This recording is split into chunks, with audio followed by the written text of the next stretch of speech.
Running a business is hard enough, but your accounting shouldn't be. For more than 20 years, MKJ Accounting Consultants have helped individuals and businesses across Australia with expert tax, accounting, finance, and superannuation services.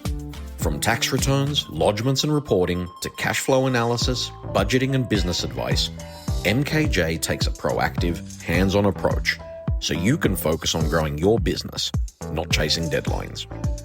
So no matter what your accounting needs, MKJ has you covered.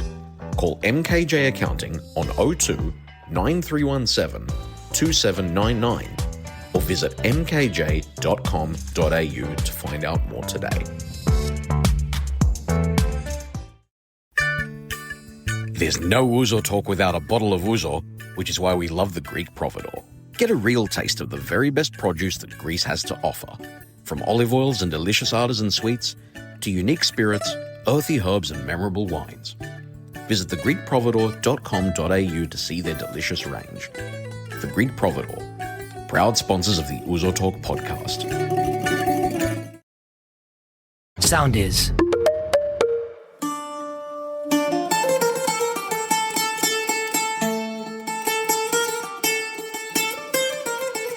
It is time to raise the bat, Nick Athanassiou. Can you believe we have reached episode 100? We did it, mate. 100, fancy that, 100 times we've hit record. Okay, in 5 years. That's right. 100 episodes. I was just thinking about it earlier today. We sat in this exact spot in, when was it, 2021, 22, whenever it was. And we were on a plastic trestle table using plastic chairs with shitty microphones, shitty equipment, not really knowing what this was going to be or how far we could go. And in the interim, somehow we've gotten to the century, the full 100 episodes, and in the process have brought so many amazing people along the ride for it as well, haven't we? Definitely. Look, we had COVID hanging over our heads as well, remember? Yep. We didn't know where we were sat with our jobs. So I'm having a look. So October 19, 2021 was our first recording. It was just me and you. Yep. That's how we started. You and me in a dream, right? Sitting we didn't even know what it plastic was. chairs because something happened to my dining table. I can't remember now. Anyway, so 100 episodes. That's fucking unbelievable, Tom. It is. Me and you. I feel like it just went quickly. It has gone quickly, and it's one of those things that I look back and pinch myself about because, again, the people that we've had in this room and had on this podcast since those days of us not knowing what is this thing going to be, is this going to work, are people going to listen? I mean, we're talking about people like, let's start with Angelo Tsaroucha, Sushi Mango, Stephen Fry, Victoria Hislop, Professor Paul Cartledge, the former head of NATO. I mean, who else? Who are the ones that stick out for you? We've had 4 ambassadors on the show. Who would have thought? Yeah, actually, it is 4, isn't it? Yeah, Alison Duncan, Antonis Samoutis. From Cyprus. Stavros Venizelos. Yep. And we had Arthur Sinodinos. He's an ex-ambassador. Yes. Australian ambassador to the US. That counts. It does. 2 consulate generals. Yep. I've got here 9 comedians we've had. I've done a bit of stats for you. Have you really? Yeah, 9 He's done homework. So Eloise Eftos, Lukasho came on twice, Cypriot Smurf came on twice, George Kapanaris, Mary Koustas, Basil, Nick Giannopoulos, Tsaroukas, and Sushi Mango. Fantastic. So we've had a massive lineup, a couple of authors. Just one of those would have been okay, right? To get all of those together. Yeah. Unbelievable. Yeah, no, it is. Look, well, congratulations to you, mate. We've made it. 100 episodes. Eh? Raise the bat. And I don't think we're slowing down either. No, it feels like things are sort of starting to move even quicker somehow. Yeah. I didn't think it was possible, but somehow this is continuing to happen. We continue to find amazing guests, continue to talk about amazing topics that, let's face it, you and I are the ones that talk about this all the time. In our own spare time anyway. That was the whole premise, wasn't it? Yeah, definitely. Look, and like I said, we're proud of our culture and, it's great to showcase it to the world. But what I find very inspirational, it's all the mail we get. Like in particular, there was a guy in Melbourne, I forget his name, but he wrote us a beautiful note. And he said, I feel proud walking down the corridor in my office now, listening to all the stories. And I remember that one. How proud us Greeks are. And remember that bloke, we couldn't work what village it was in Pakistan, some little remote village in Pakistan. I thought, who is this guy? And we looked him up and it was like a panel beating shop. Yeah, that's right. A mechanic or a panel beater. Yeah, just going through our whole catalogue because we know what city, we know the country and the city where people listen to. That's right. And we did a Google search and so some bloke must have married, who knows, it could have been some Pakistani woman, lived in some remote village. Who knows, mate? Went through our whole catalogue. So at least we made someone happy in a remote place. But look, we do have someone else in the room here. Let's be honest. There was supposed to be one more, but a laundry and a guy called Alfonso has defeated us in this, right? There's something about Goodfellas about that guy, this Alfonso. But yeah, I know. But without any further ado, we thought it would be fantastic to have both Stavros and Foti join us for this episode, one of whom is not here. And again, it's because the laundry has defeated us. He's having a laundry installed as we speak. But without any further ado, Stavros Kazilieris, welcome back to Ouzo Talk. Thank you very much, guys. Very, very happy to be back. Very disappointed that it's not with Foti. Do you feel naked? I feel like I'm missing the yin to my yang. Yeah. I don't know if I can perform. I don't know if I can speak. I don't know. You're under pressure now, right? It's a big mountain to climb, and I think we need to call Foti at some time and buzz him in just so I can get a bit of the mojo and we can get the conversation rolling because I'm going to struggle without him. But to you guys, 100 episodes, this is absolutely fantastic. I think our first appearance was on episode 2. Was it 2? It was early 3. on. Yeah, top the five barbecues episode. barbecues. Yeah, It feels like yesterday, but it feels like forever ago compared to where you guys are now. Looking at all the guests you just rattled off. Episode 3. It's fantastic. Episode 3, wow. Barbecues, Episode 3. Barbariani and Suvla. Yeah, baby. That was a good night. It was a good night, and it was I think looking back on it, it was the toughest edit I've ever gone through. Worse than what did we do recently? Beer. How did that episode go? That one was easy compared to that barbecues one. That barbecues one was, oh my God. I think the beer episode was probably one of my favorite. We were outside, the sun was shining. It was a great day, absolute great day. It was, because we've done 4 alcohol episodes. We mentioned that. The Tsipro, Ouzo, beer, and we did wine initially as well with Nick Andriutakis. Yep. And our mate from Millway. That's right. Yeah.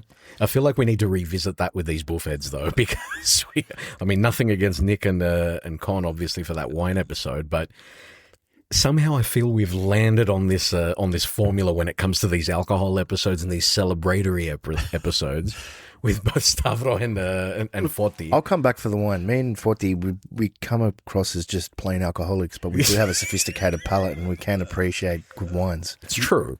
It's true. You do. You bring out the quality in the alcohol. You know? We're chameleons. We can adapt to any room. If you want a Vlacho or if you want an aristocrat, we'll be either or. It doesn't matter. That's actually really good. I like that. So we'll need a couple of aristocrats with the wine. I know. So we've had the Vlachi the last couple of times. The last couple. I think if the first few. Me and Foti would probably rock up like Dumb and Dumber, the boys, when they rock up to the function. And, yes. The orange and green tuxedos. Like each other. Orange and blue. We're here to be aristocrats. Yeah, the duck egg blue tuxedo. Yeah. And killing the owls. Love it. Okay, well, is that how we're going to end season 5, Tom? Possibly. Wine tasting. I think so. We need to flag the fact that it's probably coming. Yeah. We've done everything else with these bullheads. We've got to bring them in for that at least. Yeah. That one's going to be even messier than all the other ones. I didn't think the beer one would be as messy as what it was. That was probably the feeling-wise, I think I copped it the most with that episode. Really? I thought the Tsipro one hit me the most because we're drinking, moonshine. Who knows what the content of the alcohol we're drinking that. But somehow I walked away from that one feeling okay. No, I did. I felt okay after the Tsipro episode, but the beer one just put me on another planet. Really? Okay. Oh, that's good to know. Still thinking about it. I don't even remember the date. That's how bad it hit me. Yeah. It was December. It was early December or something, wasn't it? Yeah. That was the only alcohol that episode that fitted with the season. So cold beer with a warm day. Tsipro in summer, Ouzo in winter, and then beer in summer. We've mixed it up hard. We had. See, wines would be okay. You can do that it depends on what you're drinking.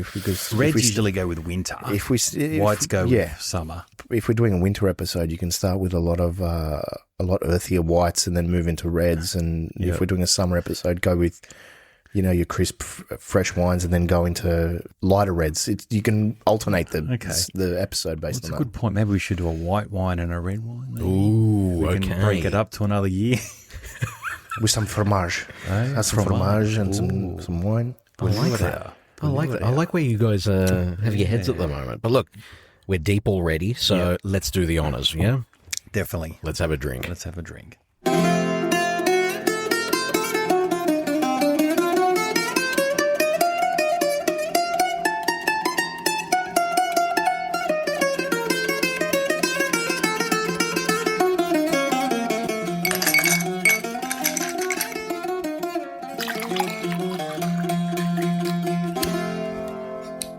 Yamas. Cheers, boy, this. Welcome, boys. Sound. Happy 100th. Do we get a letter from the king for this? Oh, it's a Centurions. Yes, Centurions. You get something. Yeah. What is that, by the way? Mate, we're going back to our favourite, thanks to Crystal and the Greek Providor. 35N is back on the table, my friends. Light and vibrant. 35N Ouzo, 42%. What do you think of that? Did you miss it? You can't go wrong with that. No. As soon as I had a sip, I was like, shit, that's fantastic. We've got a whole box of them here too. That was really a pioneer Ouzo episode. I think that was third or fourth. Have they changed the bottle? It looks like it's changed. No, that's the same bottle. I feel like the top's changed. The lid? Yeah. Maybe because I left it on. Normally I rip it off. No, I mean the shape of the bottle I thought was more like that originally. Oh, I see. Yeah, could have. I think they may have rebranded that. Different shaped bottle. But look, the Greek Providor have done it again. They've given us, what have we got here? Tick with the R. Is that the must? Oh, that's the Syrah, yeah. That's probably one of the best ones, isn't it? That is. Actually, Stavros and I, I think, was it a, what did we do? Was it a Christmas that we did on this one? Yeah, we shared that bottle at some point. Yep. I had it in an ice bucket. Oh, did you? Kept it in the ice bucket, pour back in the ice bucket. It was great. I think we sat on this while doing the barbecue and we had a plate of smoked salmon. Smoked salmon, that's now I remember. Smoked salmon with capers, red onion, dill. It was sensational. Yeah. Oh, yeah. It just went. It was, as a mezze, it was perfect. Really? Perfect. It went really well with that. Okay, so we got that. We've got the gold one, the Tick with the R. That's the musket of spinners. Beautiful. That's the one. Yep. And then that one. The aged Tick with the R. All right. So we're sorted for the next this is next winter. This is winter, ready to go. Absolutely. We're getting there. Yeah, so fantastic. And so thank you to the Greek Providor for providing those goods for us. That'll keep us going for the first half of the year. Absolutely. And our other sponsor, Tom, MKJ Accounting. Yes, Chris Pappas, legend. He's a champion bloke, and he's doing all our tax returns now. What a champion. He's doing a good job. He is, mate. He's a good man to talk to.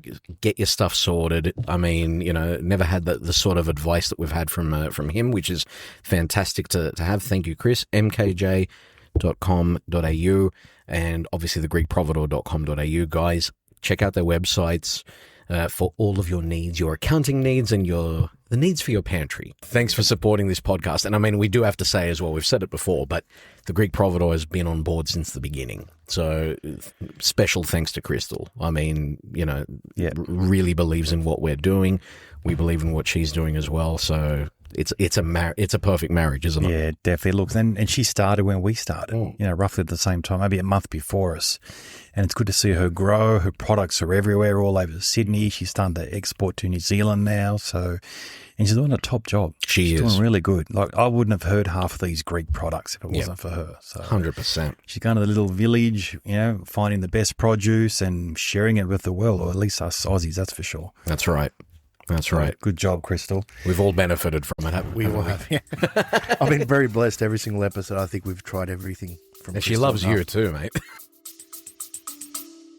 Stay with us. We'll be right back. Running a business is hard enough, but your accounting shouldn't be. For more than 20 years, MKJ Accounting Consultants have helped individuals and businesses across Australia with expert tax, accounting, finance, and superannuation services. From tax returns, lodgements and reporting, to cash flow analysis, budgeting and business advice, MKJ takes a proactive, hands-on approach so you can focus on growing your business, not chasing deadlines. So no matter what your accounting needs, MKJ has you covered. Call MKJ Accounting on 02 9317 2799 or visit mkj.com.au to find out more today. There's no Ouzo Talk without a bottle of Ouzo, which is why we love the Greek Providor. Get a real taste of the very best produce that Greece has to offer. From olive oils and delicious artisan sweets to unique spirits, earthy herbs and memorable wines. Visit thegreekprovidor.com.au to see their delicious range. The Greek Providor, proud sponsors of the Ouzo Talk podcast.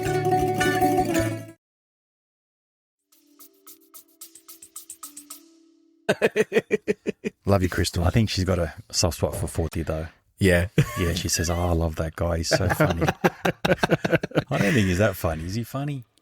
Look, How drunk is he? by the time we start these things, we're always half a bottle deep. So anything's funny at that point. Yeah. Maybe we just think he's funny and everyone probably listens to him sober and... Maybe that's what it is. Same with me, like, I think I'm funny. Yeah, you are funny. You know, and then You're a funny guy. You hear it back and go, oh, shit. Well, that's when we first started. Remember I was cringing hearing my own voice? Oh, yeah. Yeah. I go, oh my God, is that how I sound? Do you listen back to... I got to ask you, do you guys listen back to your own episodes? Yeah, I do. Yeah, I couldn't. Yeah, you couldn't? No. Yeah, I do all of them. All of them. No. I don't listen to all of them. I've got select episodes that I'll go back to. Yeah. I've only ever listened... I'm going to tell you something. Every episode that I've ever been on, I've only ever listened to one. Really? Which one was it? The beer episode. Okay. Really? I've not listened to any of the others. Really? I've listened to every one of your episodes except those three. Yeah. So I wasn't there for barbecues, Tsipro, Ouzo, but I listened to the beer one. Really? Why was that, though? You just had a good Look, time. I talk a lot, and I sound like I enjoy the sound of my own voice, but no, I just couldn't. Like I said, it's that you just cringe Hearing your own voice. No. But you kept on telling me, Nick, that's how people hear you. That's how you sound. That's right. So, and then I got over it quickly. That's worse. That's worse. Yeah. But see, the I funny don't thing sound is, like that. That's what I said. He goes, is that how I sound? I'm not going to say a word again. You know, But see, when you listen to yourself now on the podcast, have you noticed that it's actually that you're like internally, that's how you hear yourself now. At least I do. I listen to myself now and I think, yeah, okay, that's me. That's how I hear it now. I don't know. Do you still find it different? I don't know. I think I just I've accepted it. That's how I sound. That's how everyone hears it. Yep. So I should hear it that way too. Yep. Yeah, but yeah, I used to cringe. I used to hate to hear my own voice. Oh, fuck. I sound like Now a he lugger. loves it, he says. Now I just ignore it. I ignore it. So, but yeah, mate, first episode. How did you feel afterwards? Should we go back to that? Let's go back to that because that first episode, Meet the Boys, was obviously what set this whole thing off. Things have changed since then in a lot of ways. That first episode, if you go back, the plan was effectively we would talk about why we're doing this thing. And we would try to replicate some of the discussions that you and I would have, walking up and down Brighton, talking about our Hellenism, our Greek connections and whatnot. But then, if you remember, there was also a part at the end where we spoke about things in the news. Oh, yeah. Which was a segment that didn't survive past that first episode. But it's back now. Until season 5. So now, and we haven't spoken about this on the podcast yet. No.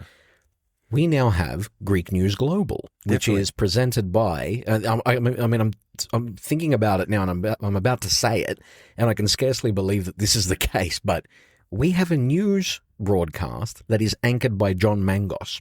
The great John Mangos. Who the fuck would have thought that was a possibility at episode 1? Unbelievable. And it's great that you brought it up because we have started. I'm sure most of you would have heard it by now because we can tell through the numbers. Yep. So the great John Mangos is reading the Greek news now. So once a week for about 15, 20 minutes.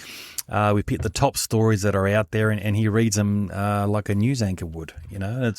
And you said you've heard a few. Stavros. Yeah, they're great, absolutely fantastic. You know what? They're quick and sharp. It's a good summary. What are they, about 15 minutes long? Yeah, 15 minutes. It's a lot of international news. It's a lot of Greek international news, and I think most people don't go and source that news. But if it's fed to you in a quick fire manner that way, it's very easy to listen to, and I've listened to every single one so far, and I think it's fantastic. Thank you, just because it delves in a lot of the geopolitics that are happening in Europe, and it's good to be in touch with what's happening over there. Yeah, I think I enjoy them anyway. Yeah, good, because we had good feedback from the Consulate General as well, and he goes, "How good is it? Like a quick snapshot. I know exactly what's happening, rather than trying to go and read it. You can drive in the car and head somewhere and you draw it up for the week. That's right. What's happening." Yeah, the big piece of feedback we got was, I want more of it.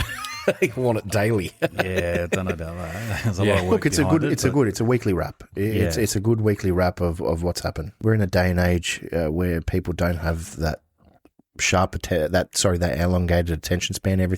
People want everything coming to them quick, fast. I think it's perfect. Exactly. I think it fits the mold of how people want to consume information. Definitely. So, and it's more of a multitasking thing. You could be driving somewhere and you can hear it. Could be gardening, could be cleaning, could be doing something. Yeah, so you're right. People don't have time to just sit there and read a paper anymore, but they want to do things as they're doing something else. But I got to say, the thing that still spins me out, I know I'm harping on it, but the fact that John Mangos is part of this and has launched it, just for reference, for those who don't know, maybe outside Australia, John Mangos he's like fucking Walter Cronkite. He's anchored, National 9 News, Sky News, Channel 7, I think he's been on every major network in Australia anchoring the nightly news. And so far as Greek Australians go, I mean, he was the first, really. He was. Who came out as an ethnic person, let's say, reading the news. I mean, definitely, and not only was he a pioneer in that space, he's now a pioneer in the Greek news podcasting space now, delivering that. I mean, that's a huge transformation, isn't it? It is. And if you want to know a bit more about John Mangos, we did have an episode on him in, was it September 2025? Which was so well received. Oh, my God. That was a great episode. He's a legend. He's like an icon. The stories of Kennedy. Fantastic. Graham Kennedy. Fantastic. But interestingly, it was the stuff about the stuff that everyone could relate to growing up Greek in Australia was the stuff that people really tapped in on, because there were a couple of clips there where he spoke about the first one was where he got detention because the teacher didn't like the smell of his lunch. I mean, that was... As he described it, ponged. Yeah, ponged, yeah. And that's the kind of racism that, that sort of generation was subjected to in this country. We've got stories from our own families that are sort of along similar lines. And a lot of people actually said in the comments when we released that clip on social media that they'd had a similar experience. Yeah. And then the one about him, where he said, I disowned my Greekness in order to fit in. That's something that sort of really resonates with us personally. Yeah. We've spoken about it at length. So, definitely. John Mangos' story is representative of us. And he's the first, European that we sort of saw on, mainstream TV reading news. There's always this old, Anglo or English sort of accent or Englishman sort of on there. But now we had the first European on there. So John Mangos, dark hair. So, mate, he's back in a big bad way. He's still looking good for his age. He's looking fantastic now. Yeah, we won't mention his age, but he's looking great. He's probably listening to this. He probably is. Hey, Johnny. Look, Greek News Global. Greek News Global, guys, every week on this same channel. So they should be coming to you automatically. So if you haven't followed us for whatever reason by now, make sure you're following us so you can receive Greek News Global as well. Comes out every Thursday, right? Definitely. Get onto it, right? But anyway, we've sort of gone down a tangent because we're still talking about that first episode. I can't remember, what did we actually talk about aside from why we do all this stuff? Do you remember what it was all about? I think we're talking about our backgrounds, maybe. I think I was telling you some of my backpacking stories, I think. Actually, yeah, there were some backpacking stories, and there was also, what was that? I can't remember. But I think I can remember episode 2 clearly because I couldn't work out whether... Uzuki. Yeah. I could remember episode 2 very clearly, but I think episode 1 I don't because I don't know, I've spoken to you people before too many times, so it was probably merged with every other conversation I had in my head, so I can't remember. Yeah. But it's good to see that people are still listening to it because we They can see are. through the data and people are still listening. Yeah, who are these clowns? I reckon we still sound the same back then. I reckon we would have changed. I think we've 100%. changed. I think we've changed a lot, actually. We've gotten better at doing it, obviously. I don't think we're as drunk. You know, I think you need to play the first 10 to 20 seconds, just the introduction. Right here? Just do it. Okay. Let's put it on. G'day, Tom. G'day, Nick. G'day, Tom. Here we are. Unbelievable. We've come a long way. Welcome to the world of podcasting. Can you believe Fantastic. it? Mate, it's great to be here. Well, and to everyone listening, welcome to the first episode of what we're calling Ouzo Talk, because that's what we do. We drink ouzo and we talk a bit of crap. All sorts of topics, especially now during lockdown. That's right. Yeah, well, that's how we started, isn't it, Tom? Was it 16 weeks ago? Sydney came into lockdown. 16 weeks of lockdown, yeah, absolutely. And for our own mental health, we'd meet up at Mooch and Me. Good old Bill and Pete Mugios. Brighton the Sands down in Sydney. Correct, yeah. They offered free coffee and juice for the month of July. I thought, what a great way to meet up and start our lunch break. So we met up down there. I think that's how we started, isn't it? Got Absolutely. our juice and coffee, went for a walk, and we just started talking. Absolutely. And it's been... That's fucking archaeology now. That's a disgrace. I was looking straight into Nick's eyes as I was playing that, and he was just cringing. Oh, dear. How did those fuckers get Stephen Fry on their show? I still sound like I've I lost. love the broken record. It's like listening to an old record. You get Papoulis record player out, and you play a record, and you're like, holy shit, the quality of sound is terrible. Oh, okay, we'll blame that. That's a good idea. Yeah, I like that. It's the microphone. It's shit microphone. That was it. Yeah. The quality of the sound. Well, the microphones were shit, let's be honest. They were, they were fairly straightforward. Look, if you look at the essence of what you guys were talking about in that first opening minute, you guys haven't changed. Not really. You haven't. We've changed. stayed true to what this is supposed to be You about. haven't gone away from why you started it. It's the same. It's just a little bit more refined. Is it, though? Age. Well, I don't know that it is. I reckon we've aged. We must. when Nick's looking have. refined, Nick's looking Is he? better. He's getting better with age. Oh, is it? And I'm going the opposite way. It's all right, mate. You get another Guernsey next week. You're in. No, good That was stuff. good. That was a good call, Stavros. Good to listen back to that for a moment. Yeah, no, definitely. Look, and we've definitely come a long way, like especially some of the guests. One of the questions I get asked all the time is, how did you get that guest? How did you get that guy? Always. Number one question we always get asked, isn't it? Yeah, it is. And look, I think because we got the runs on the board now, we've got credentials, people go through our social media and go, oh, okay, you got these guys. And that's the thing, we make our people look good. We don't want to bag anyone. We don't get into controversy. We may start getting into controversy, but... I was about to say, if you did, is it really that bad? Well, so long as it's constructive. Like if it's, I feel like we've sort of struck a nice balance, particularly with things like the debate. We're about to have another one, which at the time of speaking, it's pretty much sold out. Like they've stopped taking registrations for it, which is unbelievable. Last year we did what it was a select audience that we had, that was sort of handpicked. And now it's like nearly 150. Yeah. So, but anyway, beside the point, if it's done in a way that allows for dialogue and discourse and a little bit of, back and forth, it doesn't need to be antagonistic. Like we live in a day and age where everyone is sort of at each other's throats on social media and whatnot. Interestingly enough, when we put that debate out on social media last year, I was shocked at how well behaved everyone was in the comment threads underneath. People were really engaging with the topic, and rather than attacking each other, they were really having like philosophical discussions and arguments about it. And we're talking about Greek language and identity. I was really surprised at how well behaved everyone was. Did you find the same thing? Yeah, definitely. Look, they're all optimistic. People were getting in that philosophical mindset. They're asking some great questions as well. But we only had a small sample size. I think we had, a dozen people. But this time we got, close to 150. Yeah. So it's a good chance we're going to get a bit of controversy out of this lot. Oh, for sure. Yeah. For sure. I know you guys referred to it as controversy, but opinions. Greeks are good with opinions. It's the founding blocks of what democracy is. Correct. Is everyone's entitled to an opinion, and everyone's entitled to voice their opinion. Everyone's entitled to have their opinion heard. Now, some opinions may come across as offensive to certain people, and thankfully we live in a country where we have that freedom to be able to speak, because there are a lot of countries around the world where you won't have that freedom to speak. You don't have that freedom to express yourselves. As long as the freedom of expression doesn't lead to violence or inciting anyone for hatred or anything like that, there's nothing wrong with it.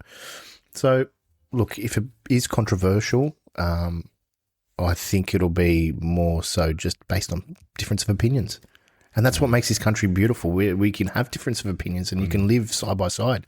I think particularly for what we do, and there's a lot of podcasts out there and whatnot nowadays, as long as it's not controversy for controversy's sake, if you're doing it for that, there's a very clear formula that a lot of media outlets take where it's like, oh, fuck it, let's put this out. Well, we know it's going to piss people off. You need a reaction. And you know, your background, Tom, just the titles of different articles. Correct. And, you know, it's clickbait. It's clickbait. You read the article and you realise it's not doesn't form the basis of anything in the story. Yeah. And that's just how it is. As long as you guys have your idea of who you are and what you are, and you go down that path. But if you stick to the ultimate thing of what it is to be Greek, you be hospitable to everyone. Yeah, just be hospitable to everyone. 100%. Be warm to everyone. Yeah.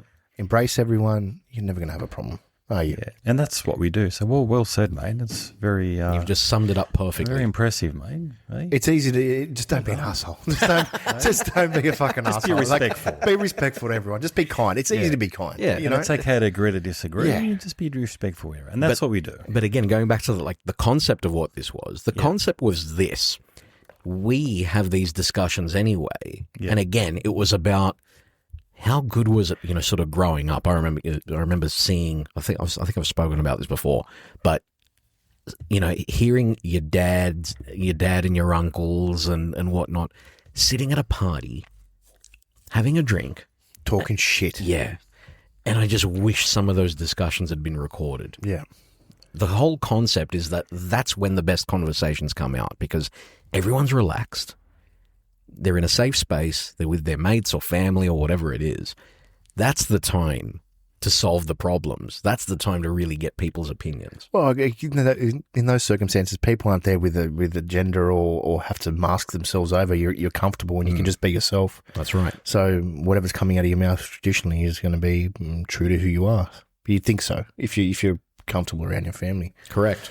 Definitely. But yeah, and even if they get heated, these conversations, by the end of it, they shake hands, see you later, I'll see you next week. No.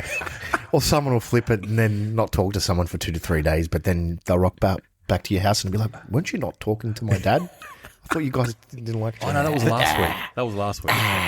It's funny because that wasn't like my parents' generation. That was the generation above. It was the oldies. You get a couple of wines into them and they, Yeah, they just flip it. They'd start banging on the table. But they'll still come over next week. Yeah. I'm not talking to you, but I want a drink.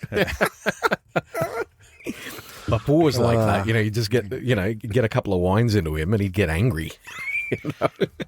Anyway. There's nothing. God bless that generation, Oh, yeah, absolutely. And they're the forerunners to why we're here and who we are, and we take the piss out of them because they're easy to take the piss out of, but they're an easy we target. love them all the same. Yeah. What's blown me away with these 100 episodes is all the stories we've heard, all the immigration stories. They're almost the same, aren't I know. They are. And I think that's what connects us. Everyone's gone through the same, if not similar. Yeah. It's that shared experience thing. And this is what we were talking about a few weeks ago at that Greek language day as well. I was having a discussion with someone there. No matter where you're from, and, Angelo Tsaroucha said this as well, no matter where you're from, where you grew up, the experience is pretty much the same, right? The accents change a little bit from country to country, but the experience and the familiarity that we have, going to a barbecue. If we went to a Greek barbecue, for example, in Canada, it would feel the same as going to a Greek barbecue here. It would feel familiar. Yeah, would you say that in the States as well? You'd think so. You think it's the same? But Yeah, I think so. look, I think in the States it would be. The UK, maybe not so much, because I feel like they're very... they spend a lot more time in Greece than what we ever would. They're a different breed. You've got... I just made that assumption, but then Papoulis that's what I was going to say. He goes, German Greeks aren't German. They're Greek. Whereas obviously he looked at us and goes, you're proud to be Greek Australian. Whereas like we'd support Australia in soccer. Yeah, them it's Greece. No. That was a bit of a revelation. Because I just assumed it would be like that. I've got first cousins in Germany. Yeah. You wouldn't. I mean, they never mention anything about Germany other than they work and live there, so it kind of makes sense. Do you reckon there's an undercurrent of shame? Look, Yeah, I wonder what that is. Yeah, but you're right. And when I was in Belgium as well, I met heaps of Greeks in Belgium. They're definitely staunch Greek. Yeah. They said, yeah, all right, Belgium's okay, we support them and whatever, but we're staunch. Like us, we're pretty proud Aussies, I think, Australians. Sure.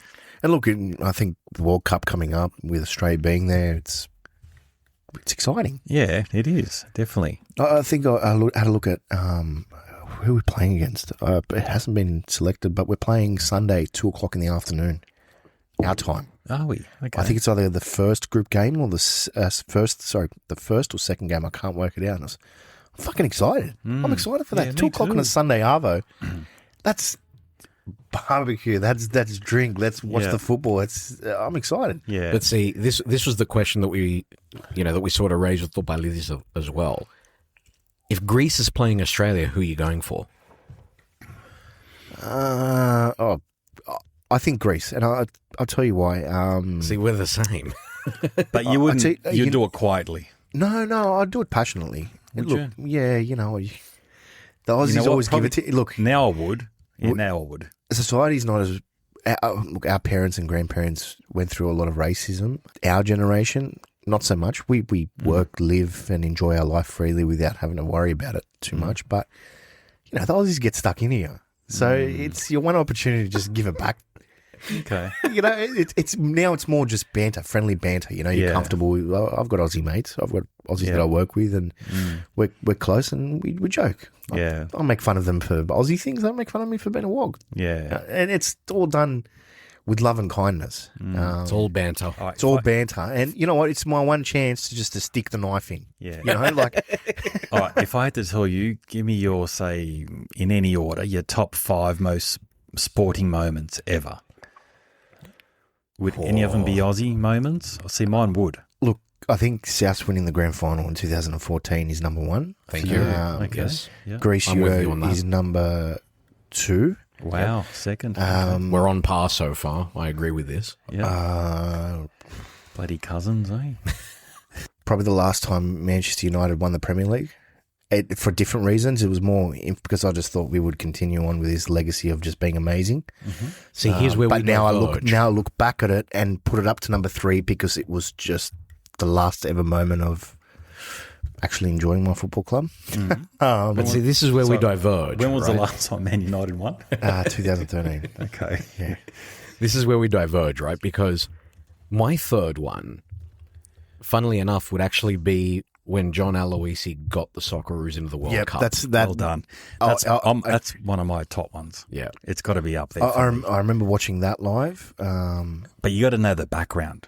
We hadn't made a World Cup since whenever. And then they said, we had to go through South America and beat, the 5th best South American team and to beat them. And it was just a massive build-up all through the media. You guys don't deserve to be there, Australia. Uruguay, we've won it, X amount of times. They were horrendous. Yeah. Seriously, they were bad to deal with. But how funny was the Aussie chant when the Uruguayans came out? Yeah. Remember what they were calling him? Like, you are gay. You are gay. Good buffheads. But yeah, I would put that moment third. So there is an Australian on the world stage. But see, if I think about like moments, for example, in like cricket, there have been big moments in cricket that, internationally that are huge. Yeah. I wouldn't put them in the top 5. No. But you know why? I think it's because there's an expectation, and not so much recently, but over the years. Tom, us growing up, Cricket Australia was on top of the world. Of course. It was a golden age. It was a golden age. So you Australian cricket captain was on par with the Prime Minister of Australia. Yeah, exactly. And I think that's what it was. We grew up and back then. Australia was good. Australia was just good. There was no. Everyone loves the underdog. Australia struggled in cricket when who was it? Rod Marsh, Dennis Lilly, Greg Chappell all retired. It was like a massive slump, and it was Alan Border that got him out there. But cricket that's all we had before internet. That's all we had. Rugby league in winter, cricket in Australia, and that's all. Every kid used to play in the backyard, in the street, all that sort of stuff. Until I guess the internet came in. I think. Yeah, I think that's. And then 2020 cricket came in and diluted. Now no one gives a shit. Yeah, it's a shame. But what else? Sporting moments, you reckon? Would there be any other Greek sporting moments? Because I reckon it would be one. I've got at least two. I haven't said I've yet. got one. 2014. I was in Cyprus during the World Cup, and Greece were playing Costa Rica. Was it either the round of 16 or quarterfinals? And we drew in extra time. We drew in injury time, and Socrates scored a goal. I remember that. We drew 1-1, then went on to extra time, and then lost in penalties. I think that equalising, probably because I was over there, and there was an atmosphere, and you got to enjoy it like that. That has to be up there purely because I lived in that moment. It was fantastic. It's always the context. What about 2000 Olympics? 200-metre final. I knew that you were going to say this. Mate, I'm getting goosebumps now. Look, the only reason I didn't is because I think I was too young to really appreciate it. Okay. That's probably why. But when I look back on it, it gives me goosebumps when I look back at when they Channel 9 do their promos for rugby league season or just sporting in general with cricket and with the epic music in the background. Yeah, they always they put in Ray Warren screaming Kathy Freeman. That was good. That was a top moment. So it does. It gets. It does. Even Bradbury gives me the tingles, mate. Oh, yeah. Bradbury, 100%. Well, you got it's in the dictionary now. It is. You've done a Bradbury. It's the Kazilieris win at the 2000 Olympics. I was in Greece watching it. Yeah. So I was getting the Greek commentary. Yeah. And he's halfway down and he's leading. He's taken the lead. And all of a sudden, the Greek commentator starts going absolutely mental. To palikari mas. He was in shock. There was silence. Yeah. Like when he started to merge with about 70 to go, like you can see he was shocked. The commentator, there was a pause for about a second. Oh, Kazilieris, protos. Like he went off. Yeah. For me, that's one of my highlights, watching that. Because, again, context. Semi-final, they're all African-looking men, no white guys, let alone a freaking Greek guy. And he made the final, and then to win the final. People are going to say, oh, yeah, sure, he's on steroids or whatever. But he never got caught for anything. The controversy was he never did the blood test, I think it was. And then there was Athanassiou who won the silver. What was it, the hurdles? The 100 metre or something? I think it's hurdles. And they were together at the time. I don't know if they still are, but you had to say it. You had to say it. And the other moment you guys haven't mentioned yet, Piros Dimas. Okay, this is where I was taking it because that I feel is more important than those ones. Why though? Because there's something symbolic about Piros Dimas winning the weightlifting. I know he won in Atlanta as well. But he won 3 gold and the 4th Olympics. I think he might have got a bronze. I think that was 2004, wasn't it? Yeah, Greece. But see, in Sydney, him winning that, that was just mental. And I was actually, again, I was watching that in Greece. And believe it or not, my auntie was married to the Greek weightlifting coach. Christos Iakovou, the guy that you remember, the guy with the moustache, the Philos coach. Podia. Yeah. Is that what you say? No, like, what do you say? Sit on the bar? What do you say? Was it Podia? I can't remember. Or legs? Ah, fuck. Anyway, there's a family connection there. Like she was related to him by marriage. So we're sitting there, wow, in Corfu watching this happen, and she's and her boy's winning. Yeah, that's right. That was the whole thing about weightlifting, lifting the weight of all this. There's something symbolic about him doing that and somehow lifting the nation in that respect. He had an unusual technique too, didn't he? He never used to put his leg back. He didn't spread his legs out. Yeah. He's sort of like he was sitting on a stool or something. Yeah. Legs close. He had his feet planted together. Yeah. And he won it in 92. Was it Spain? And then 96 was Atlanta. It was definitely Atlanta. I can't remember if it was in remember the Greeks Barcelona. blowing up? Greeks wanted the 96 because it was the 1896, the 100 That's years. right. And they're blowing up, bloody Coca-Cola games, and they're throwing Coke cans out. Then he won it in Sydney 2000, and then 2004, I think he got a bronze. He definitely got a medal, but he didn't win gold. Yeah. Yeah, that's one of my highlights. That, Kazilieris, Kathy Freeman was massive. That's how you got to get Dimas. You got to get Dimas on the show. Bring him over. Well, we can try. Imagine feeding him. You know who else? Oh, yeah, forget it. You know who else? Another one always stands out? Mike Zambides. Yeah, Mike Zambides. Yeah. We used to see him here a lot, and he was on his own, the only Greek that sort of was in that era. And I remember he'd fight a dozen Turks or maybe half a dozen Turks. And all at once. And he'd be beating them all. All right, now this Turk is better. He'd beat him. This one's better. Beat him. And he just, for the 10, 15 years, whatever it was, he just fucking... I think because clean them all up. His fighting persona outside of the ring was very nationalistic. So, he spurred everyone on. Like, look at the Greek, it was all about his personality, his fighting personality. It was all about being Greek. Yeah. And he was an underdog. He used to fight 10 kilos above his weight as well. Really? Yeah. I don't know. You guys don't remember that one, eh? Everyone knows. Not the details of that. Mike Zambides. Oh, no, Mike. I didn't know he was fighting 10 kilos above his weight. Yeah, well, the last fight, or maybe it was definitely a weight. You've got to say it like Pascalides. Zambides. It makes more sense. Another one that's been on the show. Classic. Yeah. So, look, back to what we're saying. So, look, we are definitely, proud Australians. Like you said, some of the best highlights are... Do you not get emotional at the Olympics when the Australian national anthem goes off? Definitely. Yeah. Absolutely. Definitely. 100%. But again, it's not a fair comparison, though, because... Yeah. Particularly in the Olympics, right? Because there's always this sense whenever Greece is competing in the Olympics, it's like, this shit is ours. You know what I mean? Like, there's an extra thing. It's like, look. There's a superiority complex for right reasons, not for, anything. I mean, okay. You're right, though. It is a superiority. We're Greek. You know what? Who cares? Yeah. We should be proud of it. This is what we are. We're on a Greek podcast. Cultural chauvinists, 100%, But you know what? I've always wondered as well, to go off the topic, I reckon how Greek we really are. Like, here's us promoting our culture and whatever. We should do a fucking DNA test. What do you reckon? Oh, yeah. All four of us should sit into a DNA and maybe have a competition. See how Greek we really are. You know what? We might get surprised. Probably. If we do it now, for the next end of season, we probably should get the results back. Oh, four of us do. I reckon we should. And we'll just reveal it there on the spot. Wow. Maybe you get some neutral person to reveal it. Oh, no, we can do it ourselves. I reckon we should do it. Nah, but then we take the piss. Yeah. Tom Skolarikis, you're 78% Turkish, 20% Albanian.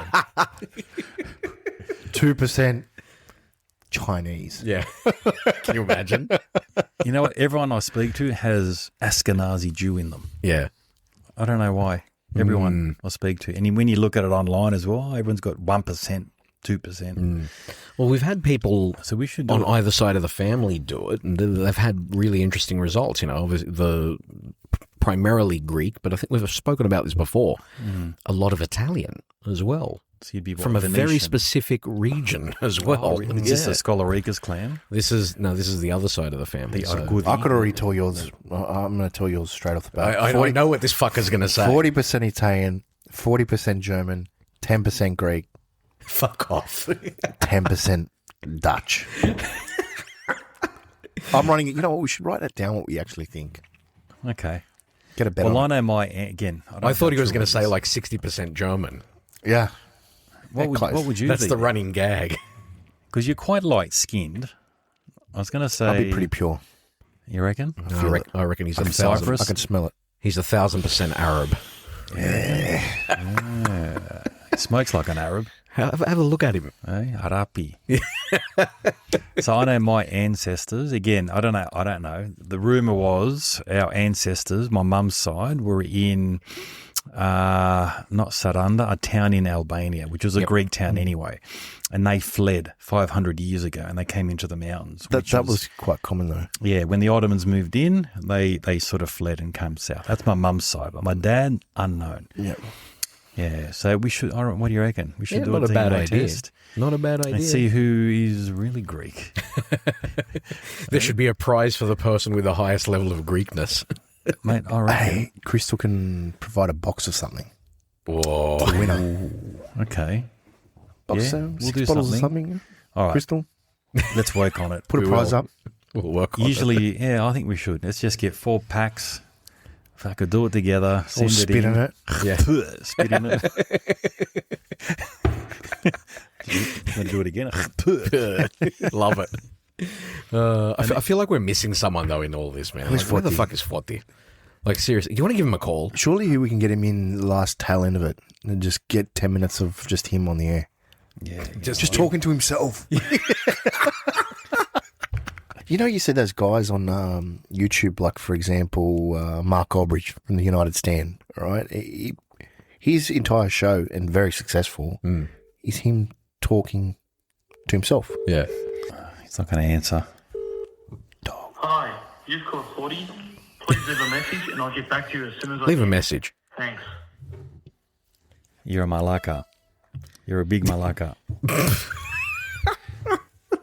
Yeah. All right. Well, there goes that. It is disappointing. Yeah. All right. Look, I reckon we'll do it.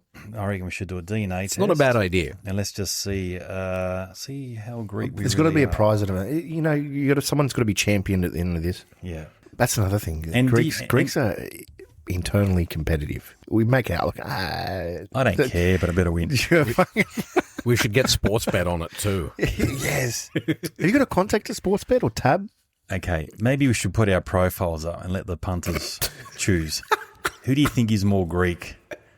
Yeah, you know what you do? Stavros, You put me or the Foti. put the what you do is you put the last names, the locations you're born on either side of the family, like your grandparents were born XYZ. This is Yeah. their names, and let everyone else decide. Yeah. Okay. What do you reckon? And whoever gets close, maybe they get the prize. Yeah. Fuck, that's going to Eh? be fun. What do you reckon? I do know.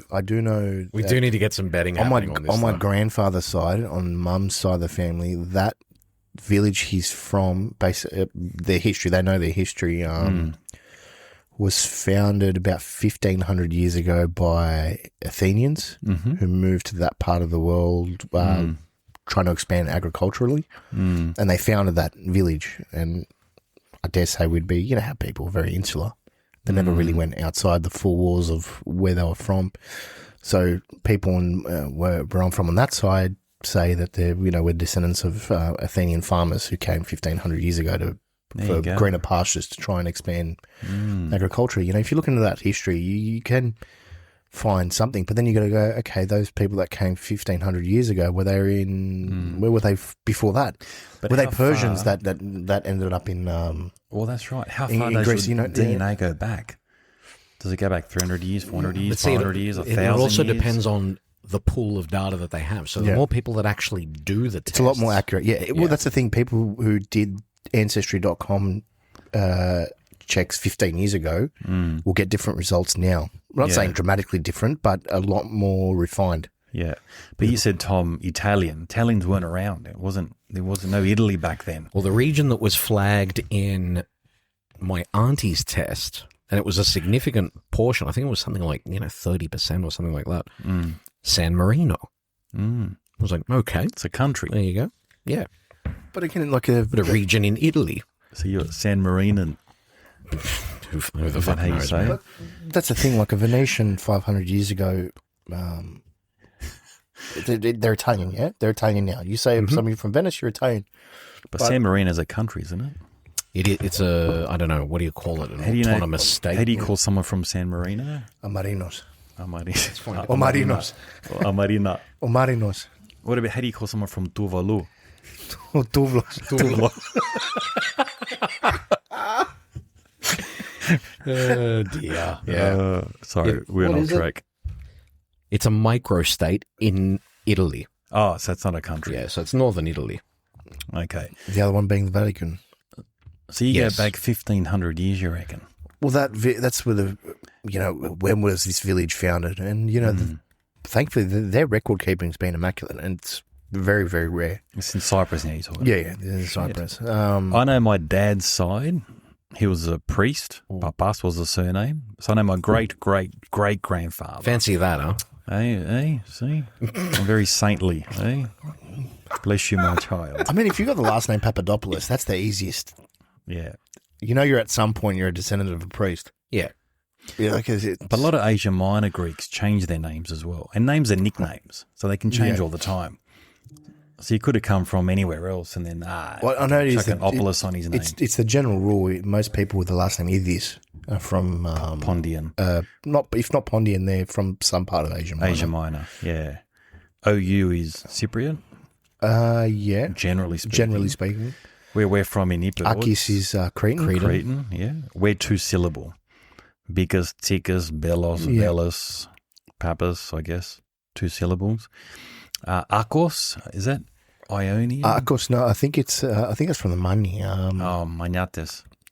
I think that's the Maniotis and Akos. Yeah, a couple of specific islands. This Ouzo's hit me, boys. Yeah, we I've only had. Should we say what we're drinking? Crystal, block your ears. We're actually having Plomari, because Plomari was our first drink. It's just reminiscent. It's a We've one-off. moved from the 35 end to the Plomari just for shiggles. For, what do you call it? Shit and giggles? No. We're reminiscing. Shits and giggles. Yeah. But we're reminiscing. It's nostalgia. Episode 1 to 100. We're fucking gibbering. I know. It's starting to sound like Ouzo Talk again. Yeah. All right. That's it. I think Foti's trying to ring. Okay. Record it. How do you record it then? Haven't you done it before? Yeah. You showed us how. Up the top. Where? I don't think it works like that. Hello. Foti. What's going on, mate? Hey, are you coming or what? Mate, he's close. He's still, mate, he's cut through my architrave. He's got his timber. He's probably, I reckon he'll be finished by 3. Mate, we'll be done by 3. Hey, listen, we got you on the air, mate. Look, this is our 100th episode. You should have been here. Stavros is here. And we're missing you, mate. Anything you want to share to the punters while you're not here? Look, I did rock up the first time. And we had a good paella, as we usually do. Had a barbecue, had some drinks, and we just didn't press record. Probably should have. It would have been I suggested that. It would have been a top show. Very interesting if we recorded that. 40, I've lost my yin to my yang. Yeah, look, mate, look. My papa to my Opolis. I wish I was there. Look, and I know we've got to record this before a certain date, and we just couldn't make it happen. Even despite my biggest efforts trying to lead my laundry installer, trying to hide in a corner because he likes to talk. And he sounds like a politician caught in a compromising position, apologising on TV. and he's blaming everyone else. Yeah, he's deflecting. You're blaming Alfonso that likes to talk. Yeah, blaming Alfonso. Look, there's a few personal things happening with my wife as well. So I've got to try and keep everyone happy. I'm like United Nations here. And I'm trying to keep you guys happy on top of it as well. And I'm just... We're always happy, mate. Don't worry. Don't worry, Foti. You're a man of the people. We know that. Trying my best. So, look, mate, and I was pumped. When I got there on the Thursday, I was like, we were all a little bit tired. We started having a few drinks and something to eat and started reminiscing on a few of the episodes that we had and what we're going to discuss in this episode. And... it was. It's just been an amazing journey, like from where you guys have started. It's actually incredible, sitting in Nick's lounge room or, during COVID and just sort of come brainstorming some stuff and going, oh, maybe we should create something like this. Let's give it a crack. Being on episode 3, not that I'm counting as usual, being on episode that early in the season, that early in your tenure, and your journey, because I like journeys, but in your journey through to 100, right? We were there on number 3, and I was there with my dad and stuff. And we're going, cooking a barbecue, talking about barbecues early on, and I'm thinking we should do that, do another episode in and around a barbecue. Maybe we'll come up with a bit of a Ouzo Talk designed barbecue created by Pete Spitz. 100%. Love it. Top and idea. Foti, you know what I love about this whole journey is, look, they've grown massively. Looking at all the guests that they've had on the show, they've exploded. But they didn't forget about us. They've stayed humble and they haven't forgotten about us. Well, look, they need some buffoons. I think. Look, I think it was you. It might have been Stavros. What you mentioned. Some episodes sound like you're in a university lecture, taking notes and studying for as part of a course. And there's some other episodes you're like hanging out with a parea at 2 a.m. in the morning. It's the humbleness is there, and the contrast between the episodes, like, you look at it across more than like 100 episodes, what stands out across all of them is like you've got elite athletes, you've got global artists, diplomats, comedians, historians. Some episodes are really deep in history. Others are just tasting Ouzo. That's right. They're all drenched in Ouzo. Yeah. Well, look, everyone's tasting Ouzo, but brilliant. Like what Stavros was saying is that we've you've stayed humble to your roots, and the whole thread of what you guys do is about spreading the diaspora identity and parea. That real Greek connection that everyone's got. So hands out to you guys for your journey, and from the sound of it. It's only beginning, mate. This is only the start. 100 not out. Look, that's it. We've discussed, Foti, about preparing for the end of this season. Season 5, yeah. We're going to do a couple things. We'll discuss them with you off air because it'll be a lot of fun. Apologies, I couldn't make it. You did make it. You're here now. It's fine. We got you on, mate. We had to get you on somehow. Yeah, look, you're on, mate. I might be there within the hour. Just if you see someone at your door. Don't you've got the visitors that you don't want to. We won't open it. He's come for the meat. I'll be looking for the blinds. There's no meat left. We've eaten all the barbecue now. All right, mate. All right, Foti. Good to hear from you, mate. We'll chat later. Good luck with the laundry. Regards to Alfonso. All right. Bye. See ya. Bye. Bye. There you go. We got him on. Yeah, that counts. It does count. He was here. Yeah, good old Fort Data. Look, good stuff. How long does it take to put a laundry together? He reckons he was prepped. What did he say to us? He goes, I'm not going to talk to the guy because he talks a lot. Was he talking to himself or to that guy? I don't know, man. But, this is a small laundry by all accounts, and it's just like a wall unit that needs to be included. So, I don't know. Let's give him the benefit of the doubt. Look, he's a good man, Foti. I don't think he would have purposely avoided us. So no. Things happen. Deep down, he's upset. And there's I know he's things upset. you got to do and responsibilities. It's hard. Like, think about how hard it was just to get to organise it. It's hard. Everyone's got competing interests. It's hard. Yeah, I reckon that's the hardest thing about these 100 episodes is locking in a time to hit record. You know what? You're right. That must have been a lot of mucking around. Not nearly it's easy to get guests. It's just hard to lock in a time. Like, obviously, looking back at a lot of your episodes where you have people who've come internationally, they traditionally will have, just from hearing in the background, a chaperone with them or someone who's showing them around and who's obviously bringing them to the episode. Yep.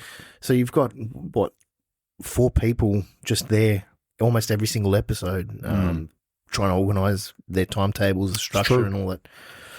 And I'm sure you guys have recorded a lot of rushed episodes too. You know what? We've actually been all right. Like, here's the interesting thing. We've had... There have been people that have said to us, "Oh, we'll come, but we'll only come for half an hour or an hour or something like that." And everyone who listens to this podcast knows this is not an hour, a half hour to an hour job. Episode?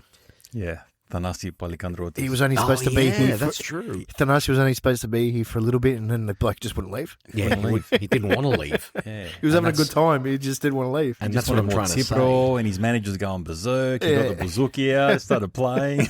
And he just kept looking at him going, "No, I want to stay because I'm having fun here." He goes, "We've got to go to that dinner." He goes, "No, I want to have another drink." Yeah. That's great. And the soccer players, Euro 2004, Karagunis goes, "Ohi." Yeah, we can't stay that long. 20 minutes, we're gone. We're all scrum. Fuck, all right, well, let's cut all that bit out. Let's cut that bit out. Then an hour later, they're still here. They want to leave. They did not want to leave. They were having such a good time. No, that's good.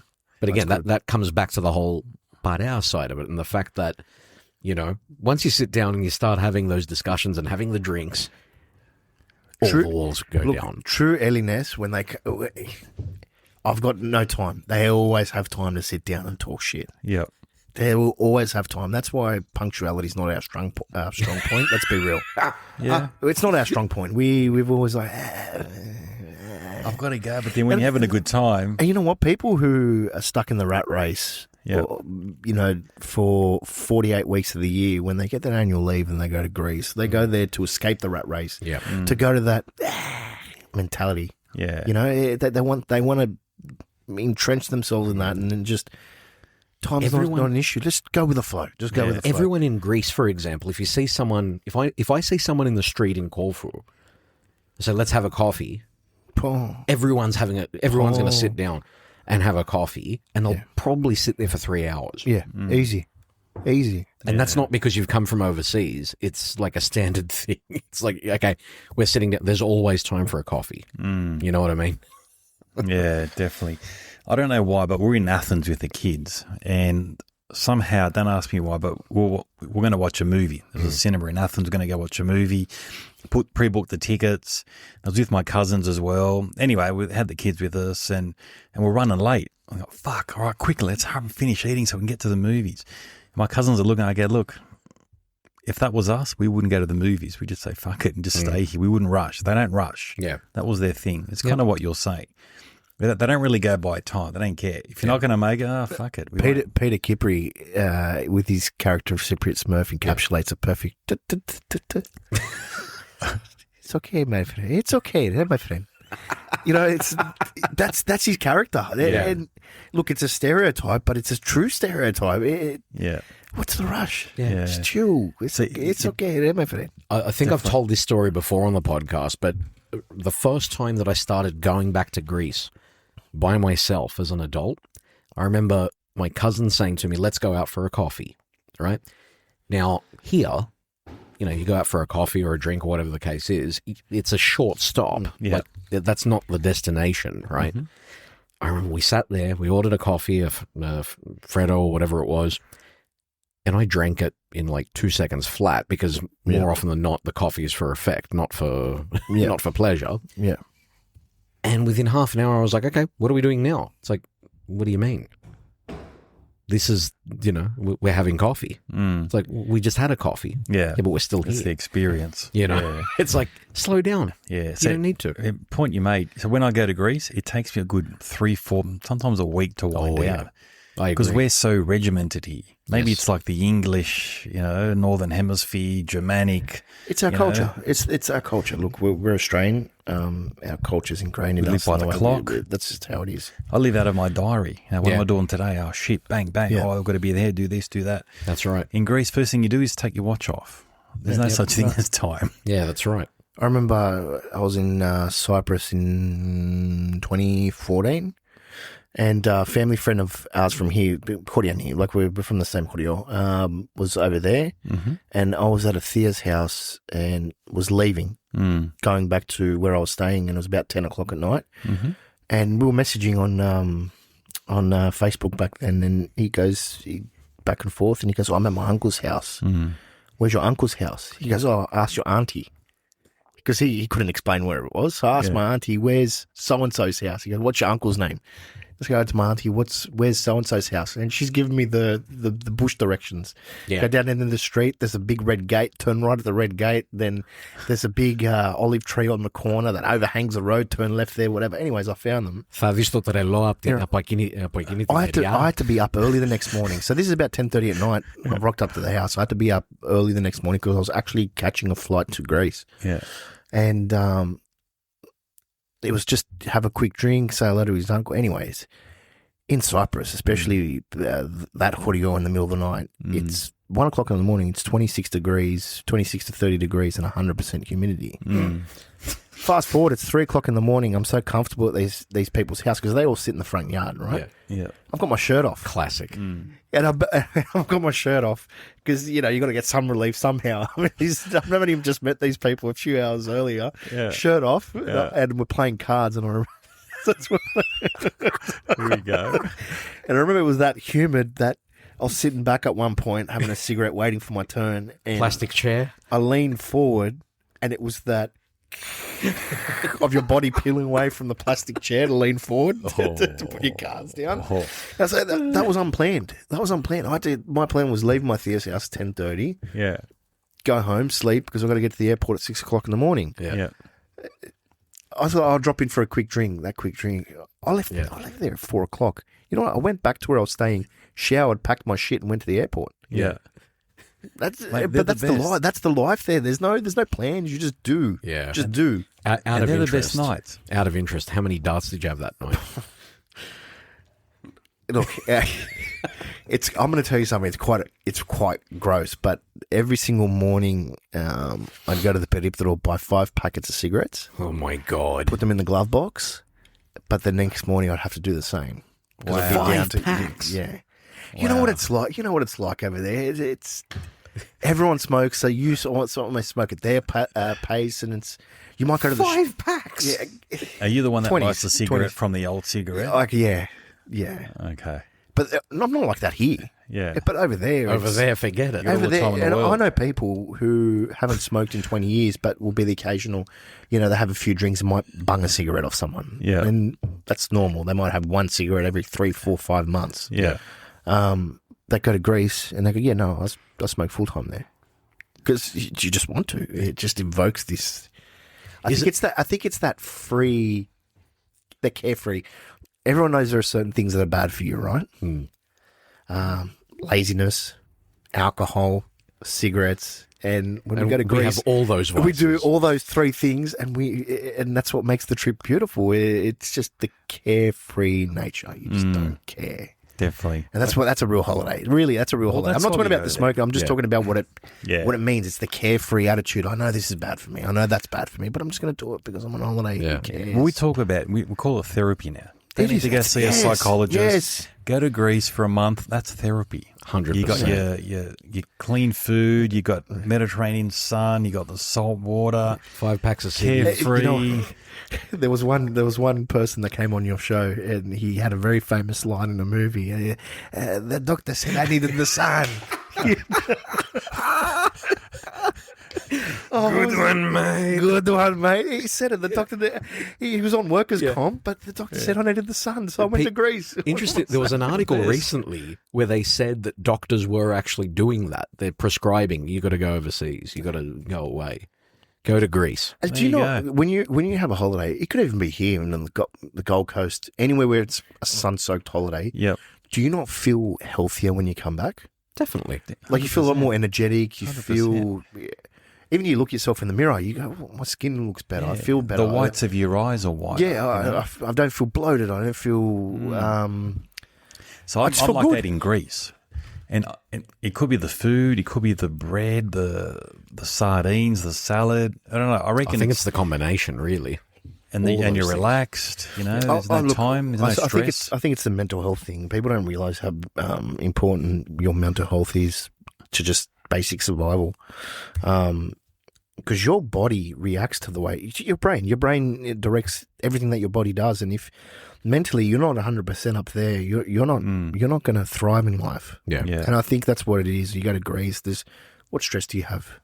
Zero. There's no stress. What are we going to have for lunch? Exactly. So I think by the time we get back, our bodies are rewired. Yeah. It's re-triggered, and we come back with a clean slate. Yeah. It resets the vagus nerve. And then it starts... and it's funny because the day you come back from Greece, depression doesn't hit you, does it? Not immediately. You unpack your bag, you chill out at home, whatever. The bowl you're okay. will smell. Yeah. The bowl, yeah. The first day you go back to work, you're excited in the morning because you go, see all my workmates, settle in, have a coffee, everyone, do whatever. 11 o'clock, just before lunch, it just punches you in the face, doesn't it? Because that's the reality now. Or you're on a high for a couple of days. I'm saying the first day. So a couple of days, normally you don't go back the next day. Tell all the stories. Yeah, and that's what I mean. By 11 o'clock, you've exhausted all that. Yeah. You've exhausted everything. Yeah.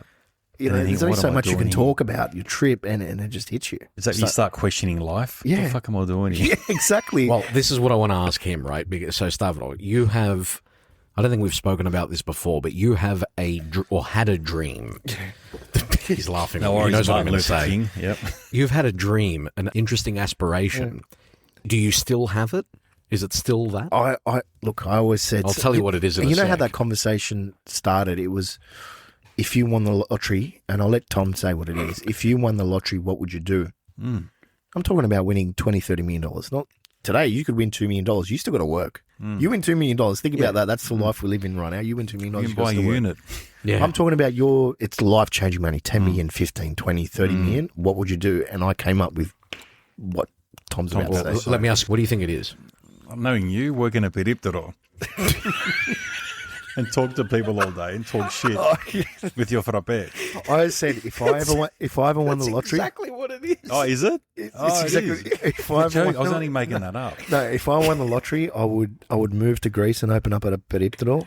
And wow, I've been to a million kiosks throughout Greece and Cyprus. Have you ever noticed that a lot of these places are hangouts? Yeah, they're hangouts, right?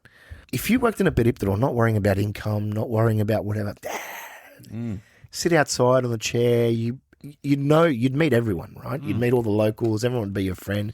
Some people would come in, might stay for 5 minutes, might stay for an hour, some people might stay for 2-3 hours. You'd never be depressed because you've got someone to talk to all the time. Different stories. And you don't worry about anything. You just, it's if someone goes, the Neko left us. Yeah.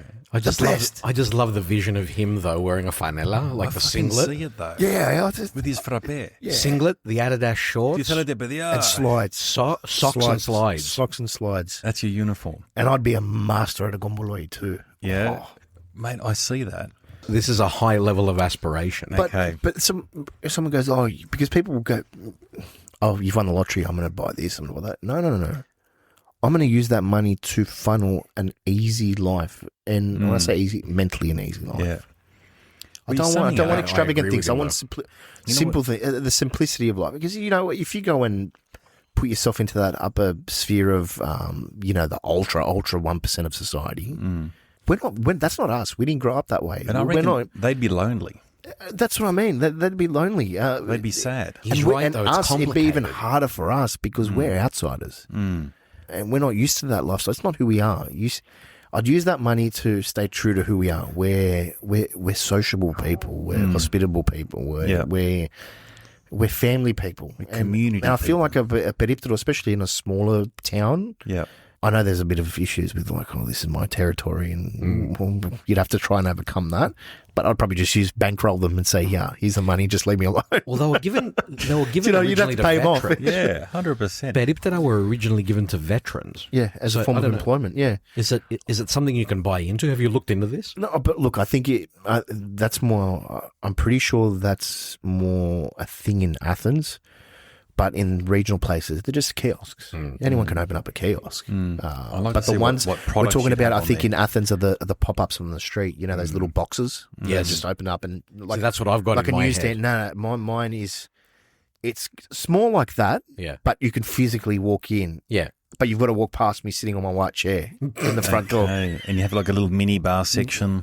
You in the fridge. There's no alcohol laws. Sell beer, whatever you want in the fridge. Yes, but I see. I can't wait. And I would. My voice would instantly age. Yeah, I'd sound like a ghetto. Yeah, just off the bat. See, I couldn't see you sitting down for too long. You'd be out the front. Oh, I could. No, look, I could see it. He'd be with a convoy doing laps around. It's different though. Here, because of work, and work's 100%. Go most of the time. I think here I'm in that mentality, but once I go there, there is like an instant switch. It's just a shut off, bang. There's something in that. I think everyone wants community. Everyone wants people. We go back to who we are. Yeah, you need people around you. Tom, you'd say this. You like Harry and Phil, and they grew up wanting desperately to be Australian. Mm-hmm. Because that was the time. We're talking about the late 60s, early 70s. Wanted to assimilate. You wanted to assimilate, but you're always Greek. There's always going to be that one thing that triggers you to just, and it's that ding dong moment. Yeah. Fuck. No matter what I do, or how much I try to not be, that it's in your DNA. It's in it's entrenched in. Well, you hide it. You tuck it away. You want to assimilate. Yes, I want to fit in. You want to be part of the community. Yeah. But you hide it, and then now and then it sort of pops out. Exactly. Oh, fuck no, go back in. Yeah, it's who I am. It's what I am. You can't escape until you it. can release it. Yeah. Oh, thank God, this is what I am. Yeah. I love it. No, but I see it, mate. 100%. I see you there in a bit. I visualise it now. It's the simple life. Happen. The vanilla would have stains. You might not. It's got to have the ring of the sweat ring. Big thick gold chain. Yeah. And the singlet it needs to be white. Number one. But you know those ones that have they're very porous, like the large holes. One of them. It can't be a Bonds one. No. It can't be quality. It can't be quality. It's got to be 10 years old. You can't throw it away. The other peripteral look is that singlet with a short sleeve shirt over the top of it, open. Yes, open. Oh, classic. Phil Nickel style. Yeah. With a few stains on the belly. You know exactly what I'm talking about. There's an uncle. There's an uncle we have overseas. No matter what time of the morning, day, night, whatever the occasion is, you'll see. It's that look with his shorts. He's got the shorts. Yeah. Zoni, singlet tucked in, and he puts sandals too. To try and look somewhat respectable, he puts a short sleeve collared shirt over it. Yeah. But he only does one or two buttons. Yeah. And it's random one or two buttons. Like it'll be so maybe, they don't match. They might even line up. So the bottom button might be buttoned with the middle. Yeah. You know what? He's the nicest. He's the champion. Nicest bloke in the world. Yeah, he's a champion. But that look, I'd go for that look. But the old sandal is what gets me with that look as well. What about the bunions on the? Yeah, there's that too. Busted toenails. Yeah. Oh, the toes, the big toes always bent. Crossover. It's always going in outwards. Outwards. Yeah. I don't know. Is that just years of hard work? Is that what it is? It's hard labour. Mate, he's been tilling fields since he was fucking 8 years old. Really, look, we make people might go, "Oh, you're being slang, stop making." No, we're not. We have all the greatest amount of respect, but you know what? You gotta laugh because that's part of being a wog. Growing up in Australia, we have to laugh at. Of course, our previous generations. Isn't that? That's what Sushi Mango based their comedy on. That's what Cypriot Smurf based their comedy on. Acropolis Now, Nick Giannopoulos. It took something that we were embarrassed about and made it funny. Yeah. It just 100%. And it's funny to talk about. Yeah. Now I'm proud. I don't give a fuck. I don't wear fucking socks and slides. It's the most comfortable thing in the world. I don't give a shit. It is. The fact that you do it in the office, though, is a bit... Do you put your feet up on the desk? Sometimes. Yeah. Do you have a komboloi? Yeah, I do. Of course he does. That one's the lowest hanging fruit. Yeah. That is the best. It's a fidget spinner. I call it the Greek fidget spinner. Yeah. Fantastic. And that's when, there was a bit of a craze with those stupid little spinny fidget spinner things that came out. Mate, the Greeks invented it years ago, mate. We were talking about this with John Mangos because John has a few komboloi, and he'd lost one at one point. And I said to him, I kind of recalled this. From a really young age, I had this urge with keys in particular to flip them. Yeah. Right? I reckon it's ingrained in us. I reckon there's something genetic in that. 100%. Could be. We were talking about it the other day. Remember the old venduzes? Yes. It's like a luxury item now. People go to a physiotherapist and they got these man-made things that, you know, suck your skin up. But we used to do that in the 60s. Our parents did it in the village. Now it's like an in thing, you know, the rich eastern suburbs crowd do it, you know. Verduzes and bloodletting. Can I go to any breakfast joint and ask for a side of halloumi? How much are you paying for a fucking side of halloumi? Yeah, about $8 now. Yeah. Oh, and my mum brings it up all the time because according to my mum, she had a fucking terrible childhood. You know, they were so poor. You know, that she had to walk. I know exactly where school was. It was down the road. You know, she had to walk 40 kilometers in the snow. Her parents never bought her anything. They were no. It's just, it's a fucking guilt trip. But one thing she does say, and I know this one's true, is the Aussie girls at school making fun of, because my grandmother used to make halloumi and cucumber sandwiches for lunch. Wow. That's all they knew, right? Yeah. And they go, they used to call her the stinky cheese girl. Yeah, okay. You know? Those same women are ordering avocado on toast with eggs and a fucking side of halloumi now. Yeah. And it's part of the things we celebrate. Definitely. We're no longer the marginalised minority because we're very much ingrained in politics and in very high places in society. And that's what we celebrate. In that's Australian what this is about. Culture and society, squid was rubbish. They used to throw it away or feed it to the dog. Yeah. Who was telling us that? Were you saying It was this the me other day? there. You've said that twice today. Sorry, I can't remember. It was me. It's like I can't remember. This we've spoken to too many people. Yeah, it all melds into one. It's true because I heard it from my brother-in-law. Yeah, and he goes, the Greeks and Italians came out and they introduced calamari. Yeah. You know, the Anglos didn't know what to do with it. We showed them how to cook it. And, you know, that's an Aussie staple. If you go to any pub, you go to any pub, you got a schnitzel and chips, steak and chips, and one of the entrees they serve, which is either garlic bread, bruschetta, or calamari, fried calamari. Every pub will have fried calamari. Yeah. They didn't know about it until the Europeans came in, showed them how to cook it. They used to throw it away. It's quintessentially Australian now. Yeah. But it is very much a big part of Australian culture. Yep. Love it. I fucking love it. Hey, see what we've done, hey?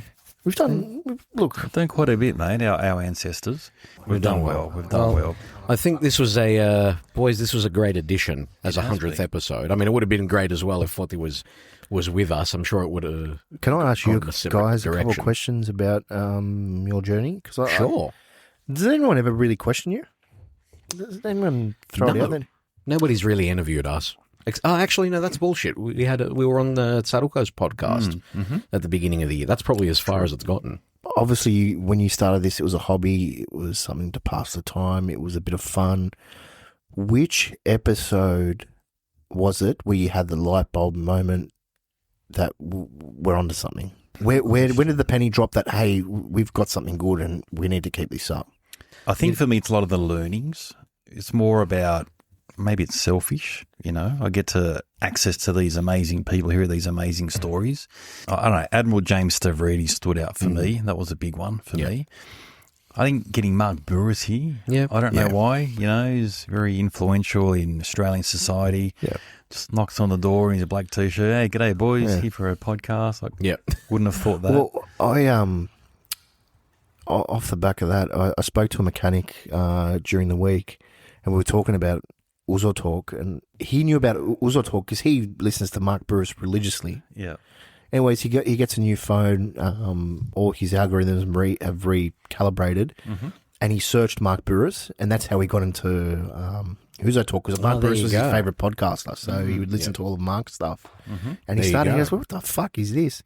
He goes, and then I just started flicking through everything. And I saw these fucking blokes out of nowhere.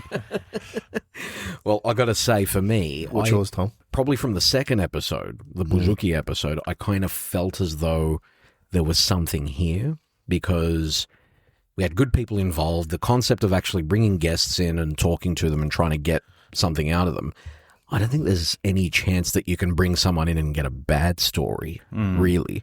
Yeah. But I just thought this is a good way to document things, you know, like no matter what part of the community that they're from, whether these people are influential or they're just doing their own thing, right? Like, you know, we take Peter Apostolidi, who was on that first episode on the Buzuki and who incidentally is the man who did the intro music for us.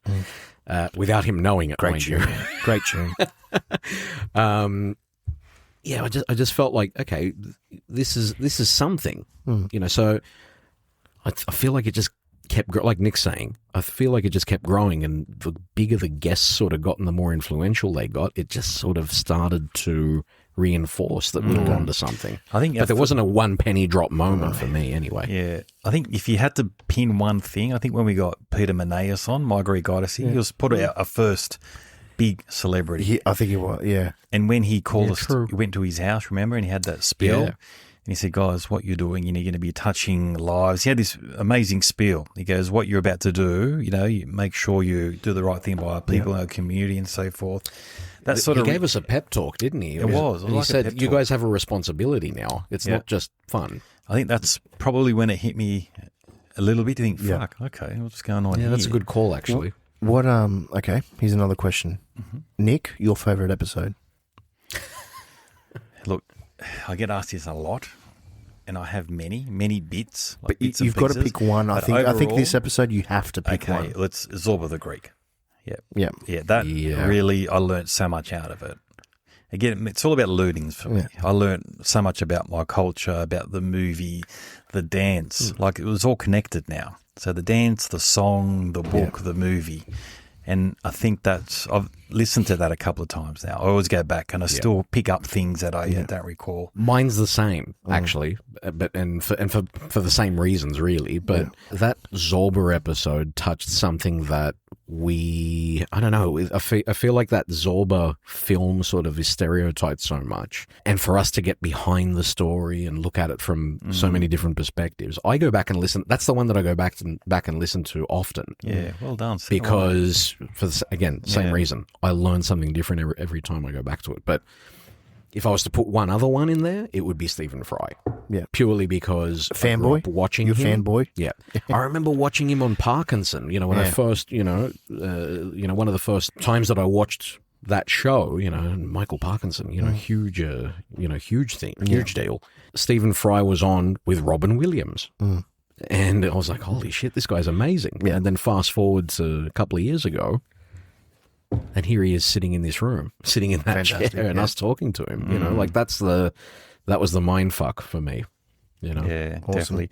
And look, the Euro 2004 was more from a status perspective, like from a fanboy perspective. They were in your fucking house, Nick. They sat here. I couldn't believe they're sitting here. They were in your house. Yeah. Top of ladies too. Yep. You brought their coach along as well. I mean, if you've got Otto along with a translator, then you've just hit the trifecta. See, I don't know who's bigger, Otto or Karagunis, Aristeas, and Zacharakis. Otto does have a cult following. He's got a cult following. Otto's big, but for me, those three players, those guys are it, basically. I think they're bigger than Otto. I don't know. Otto's massive, no question, but they're all huge personalities. Yeah, and that's the thing that struck me about that episode.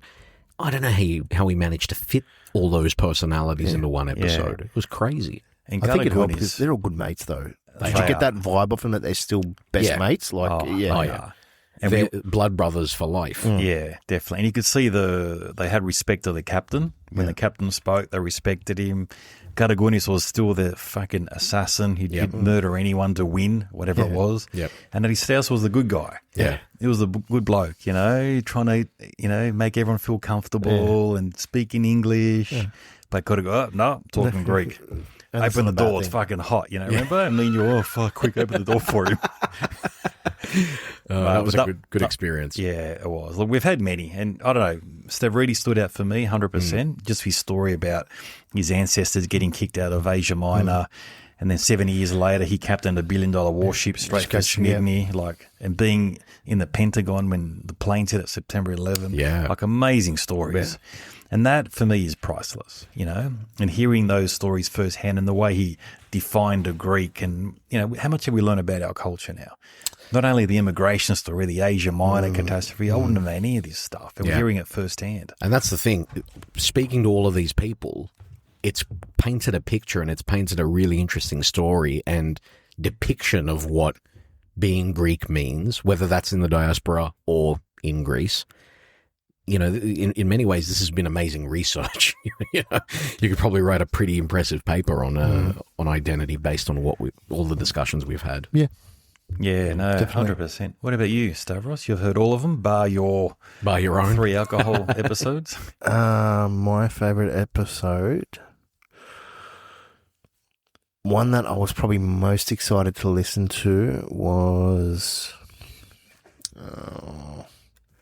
I think when I saw the boys from the Euro, that was probably the most excited I got for an episode. Mm-hmm. But the one I enjoyed listening to the most was a Paul Cartledge one, and I'm just trying to remember which one. So we did Professor Ancient Cartledge. Greece, Alexander the Great. Alexander the Great, I think, and Pericles. I think it was the Pericles one. I was probably one that I was satisfied to listen to. It was a case of it's finishing. You know, this fucker's renting out the episode. It was that. It was that moment. That was one of the. I think it was the Pericles one. But the one I was most excited for was the Euro boys. Yeah. The fact that we're here and you just fucking didn't tell me. Would have come along and that was the last minute. Just touch one of them. We'd finished the season. We had We virtually wrapped up. Yeah. And I said, fuck, do you want them? And then tomorrow, I thought, fuck, all right, let's go. It happened. There's been 2 episodes that we've mounted in, from memory anyway, 2 episodes that we've mounted in less than 24 hours, and that was one of them. 100%. More recently, I enjoyed Nick Pappas. Yeah, that's one of my favourites. Something resonated about I don't know if it's the way he speaks but something resonated with me. Look, I am a South fan, but I don't know if it was that. It was something else. I enjoyed that episode. How good was his story, though? You wanted to hug the bloke. Yeah, afterwards. He just come across as being so nice. Yeah, just like an kind underdog. He is Like he nice. was copping it, you know. I love that story. How he ended up getting the job. I'll fight to the end. That was his interview. That was his job. I've just blown fuck this. this, yeah. Mate, he didn't blow anything because he did Sarukas? the job. Fucking hilarious. Okay, I had a sore stomach after. Tsaroukas, that was... He's a fucking... And I'm glad you guys put some visuals up for that. Because it put a face and it just made it even fucking funny. Yeah. That was He's coming back too. Is he? Yeah, Oh, he's that's coming on the great. show. But you know what's even funnier? Afterwards, we went grab a coffee. Yeah. It was still the same. Yeah. Same for like you. Then we went to Darling Harbour. Yeah, that's what I mean. He didn't look like he put it on. That was just him. No, that's him. That's how he Great, talks all the time. Brilliant. Yeah, no, we've had heat. Like even Ohide, the way Yanni Malikurdi said step by step, you know, minute by minute what happened, you know. Fuck, that blew. I was getting goosebumps too. There was an intro you did that really stuck out. It was the Orchid Day it was one. the Orchid Day one, the intro to that. That resonated very well. It was very powerful. It was beautifully, very, very... I don't know if you scripted that yourself or read it from somewhere. Regardless, it was very well delivered. It was great. I scripted that and did the musiuk for it, actually. Oh, did you? I did. Yeah. No, that was great. That was great. It was very stirring. It really set up a good episode, and that was another great episode. Yeah. There's a few little surprises out there. Like Byzantine chanting. I didn't expect to enjoy that was as great. much. I didn't know what to expect. Yeah. But that was a fucking top episode. That was a great episode. The Greek classical music, chanting. Yes. So before it became part of the church, it was, it's a standalone genre. Yeah. But I'm just scrolling. Mount Athos was a fucking That was classic great as too. well. The Bible one was... The Bible. Oh, the Bible's really good, actually. It's more like a good history lesson. And, we've had Island series. We had 4 now, so we got to work on that. We had a few on there. We're going to add at least one this season, I think. Least. So here we're going to Crete, Santorini, Kalimnos, and Epiro. That's right. How did Epiro get in there? Eh? Well, I tell you, that was a really interesting one. I loved that one, and Panagiotis did a great job talking about that. Yeah. I loved the reference to mullets in that one. Oh, classic. The Greek mullet. The Greek mullet. Fantastic. Have you got any Ionian specialists? We're trying to work on that. We're looking at one of them. The Ionian Islands. It doesn't have to be a Corfu episode. Let's not blow smoke up Tom's ass. It doesn't have to be I think we Corfu. have to. Yeah, we have to do it. Yeah, we've got to blow smoke up. We just generalise Ionians. We can bring all the people from Zakynthos, Lefkada, Kefalonia. There's heaps of them. Why do you want to blow your load all in one? But they're unique in their own right too. I think we've got to give them justice. I reckon we'll get a few. We're going to try at least do 2. There's going to be no end to this. Yeah. Seriously. Yeah. And they're all going to be fantastic. That one on Crete in particular, wasn't that amazing? Yeah. The stories that came out of that 100%. one. Even the Kalimnian one. Yeah. Oh, yeah. The local Kalimnian paper reached out to us. I think I told you. They wanted to write a story on it as well. I loved it. Yeah. But we've had, I'm just going through the list here, we've had, 7 to 8 sportsmen on here. Mm-hmm. We've done 3 episodes on the Parthenon marbles. Yes. We've had 3 authors on here. Yep. Tori Hislop, Kate Forsyth, and Eleni Kostakidis and Alfred Vincent wrote Whose Is This Song? 9 comedians. Yep. I think comedians is number 1. Oh, music. Crazy Cons come on twice. Master Tempo, Athanassiou we talked about. Byzantine chanting. So we had George Ellis, Celia Capsis. Yeah, also Athanassiou Vasilakos as well. Yes, we did. Yeah, he was on here as well.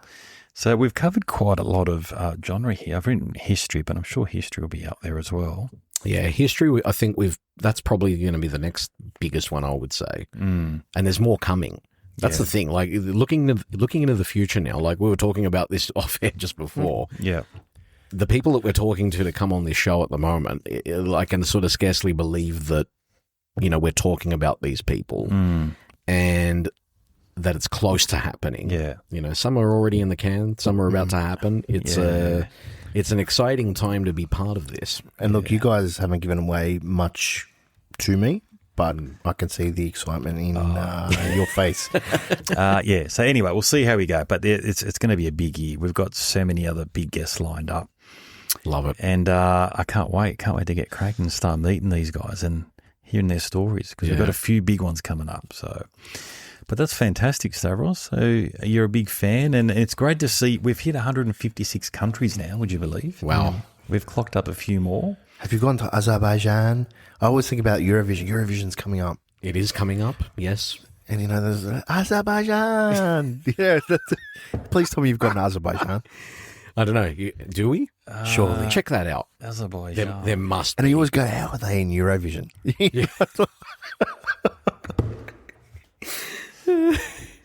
Come on, tell us. All right. Azerbaijan. What do you reckon? You reckon there's one there? Yeah, we have Azerbaijan. They're on there. There you go. Do we? They're on par with Georgia. How many thousands of listeners do we have there, mate? I don't know. There's a few, not many, but there's a few. They're on par with Uganda. There you go. And Georgia. Beautiful. Well, boys, I think that's a good way to sort of wrap everything up. Huge plans for this year. Thank you so much for listening into these 100 episodes. We couldn't be more thankful, Nick and I, for your support. Thank you so much, guys. Stavros, thank you again for being here. Thank you. To celebrate with us. Congratulations on 100 episodes, and thank you for the content that you put out. It's a big part of life going home from work to listen to your voices, and Wednesday afternoon. I've learned a lot, and I've enjoyed a lot, and it's been absolutely fantastic. So beautiful. I'll cheers to 100 more. Thank you, mate, and thank you for listening in. Thank you to all the guests out there, everyone listening in and writing in and giving us a 5-star rating on Spotify, Apple Podcasts, and following us on Instagram. Look, that helps us get it out there. So thank you so much, guys, and we really, really appreciate all your feedback and comments. That's right. Okay, so Ouzo Talk at outlook.com is the email. Follow us on social media at Ouzo Talk and at Ouzo_Talk, also on Instagram. Nick Athanassiou, Stavros Kazilieris. Thank you, gentlemen. Yes. Thank you, Tom. Yes, everyone.